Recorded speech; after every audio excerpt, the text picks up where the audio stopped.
প্রধান উপদেষ্টা ড. মোহাম্মদ ইউনূস কত তারিখে শপথ গ্রহণ করেন? সঠিক উত্তর হল খ. ৮ আগস্ট। ড.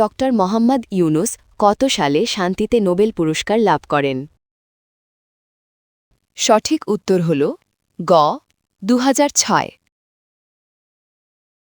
২০২৪ সালের গণঅভ্যুত্থানে প্রথম শহীদ আবু সাঈদ কোন বিশ্ববিদ্যালয়ের শিক্ষার্থী ছিলেন?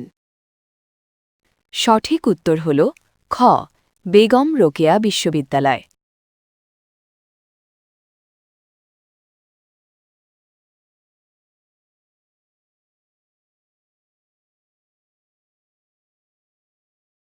ড.